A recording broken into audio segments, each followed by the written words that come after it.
katrimi, dito mag-harvest tayo ng buko ngayon dahil may manag-order ng buko. 200 piraso yung in-order mga katrimi. So ito mag-harvest tayo.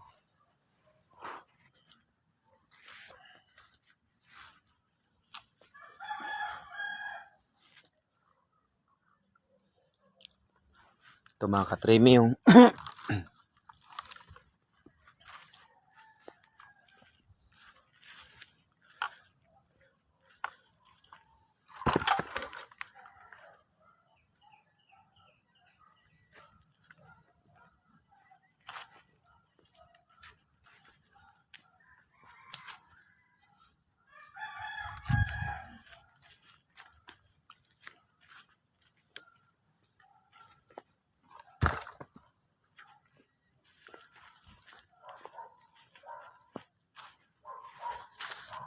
yan.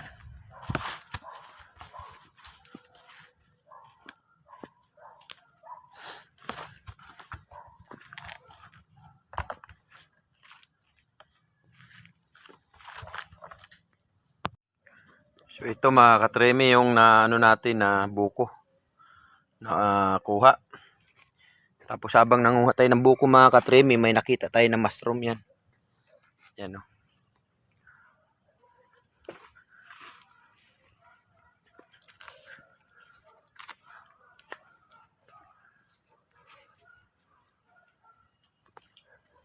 Ayan.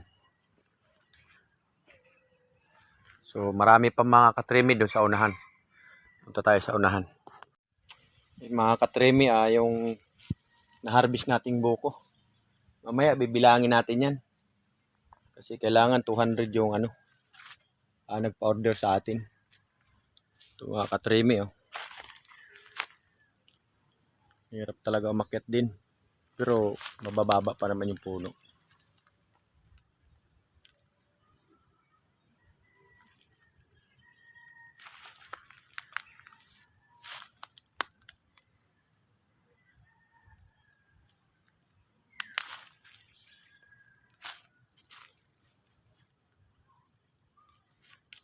Dito naman kakawan naman to. Yan mga kakawan yan mga katremi. Sa kabila. Pero yung mga bunga ay mga hilaw pa mga katremi. Hilaw pa yung bunga ng kakao.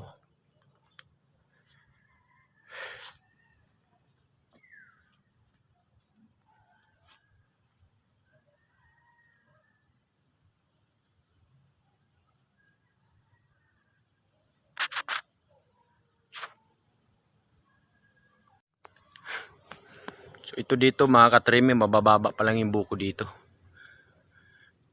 Sungkit lang yan, sungkit. Sinusungkit lang to, mabababa.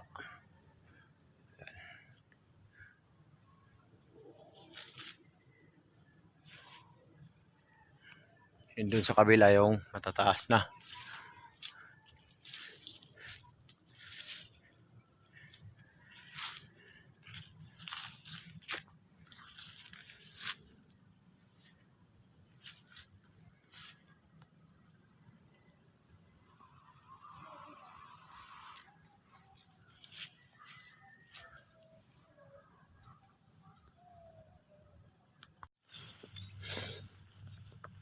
Ito na mga katremi yung na-harvest natin na buko mga katremi.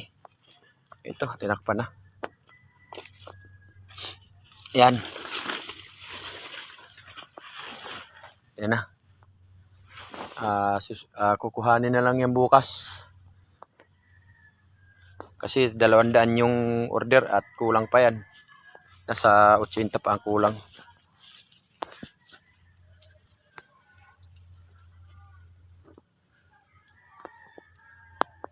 Bukas na kukuhanin yun mga katremi yung buko na yun.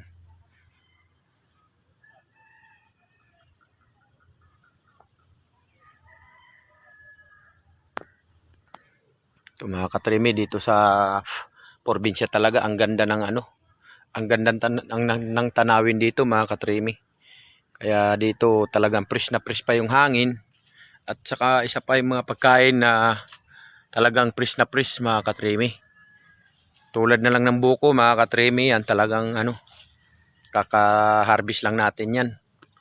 So galing dito sa mga puno-puno na yan. Kaya ang probinsya talaga kung ano, nakakamiss talaga.